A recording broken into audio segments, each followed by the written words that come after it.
Cedar Senator from Fairfax, Senator Saslaw, rise. To speak on behalf of an amendment that's about to be withdrawn. Good luck. Thank you, Senator. You have the floor. You know, it's Mr. President, members of the Senate. It's if it was just one simple act with no collateral damage, you could make a case if you really believe that the government shouldn't look out for people who can't afford medical care. I don't agree with that premise, but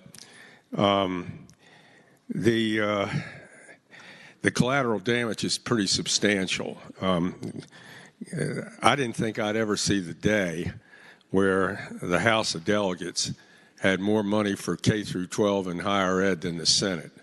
That certainly has not been the history of our biennium budgets over the last couple of decades, and it is now. The introduced budget, and Senator Newman was right, it did add $500 million over what we had the last biennium, $12,576 million, but we then cut about $87 billion off of that, 87 million, off of that number.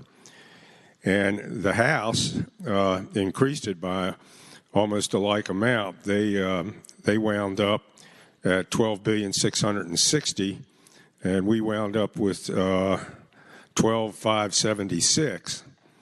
So, we wound up with $12,489,000,000. So it's about $180 million more in K through 12.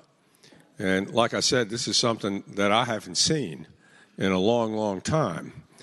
In addition to that, higher ed, the introduced budget was $4,110,000,000 for the biennium, and it looks like we cut that about $32 million, while the House raised it $84 million. And so it's not a matter of just, are we going to have Medicaid expansion or not? We had to take, as Senator Howe said, we had to take $421 million out of the budget, and the collateral damage is pretty substantial, and not just to higher ed and K through 12, but to a variety of other programs.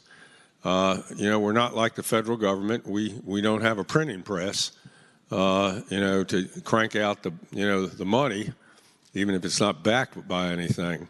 So we have to have a balanced budget. But what we've done is we've more than likely we wound up balancing this budget on the backs of the people that probably, or the organizations that can least afford it. It's no secret that over the years we've substantially reduced what the state has contributed to higher ed and K through 12.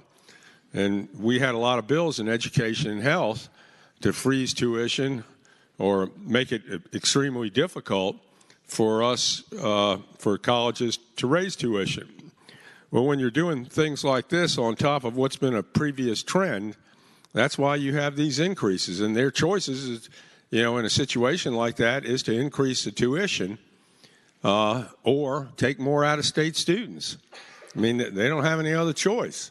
They're going to have to do one or the other. Or, as we saw when Governor Gilmore, froze the tuition, they cut.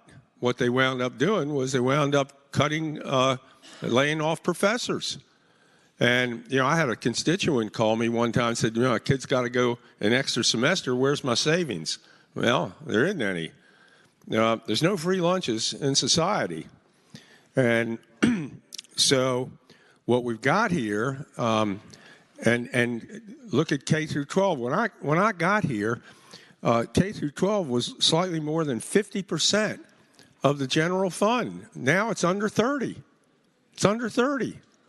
And it just, we can't keep doing this. And from a business standpoint, and a lot of you in here are business people, if somebody came to me and said, hey, Saslaw, I'm willing to pick up 90%. In fact, here's what we'll do. The first the first 3 years, I'll pay 100% of your costs, 100%. And then after that, we'll reduce it 2% every year down to a minimum of 90%. If I'd have turned that down, my partners would have taken me out and had me shot, okay? Over a bonehead decision like that. And that's what it is.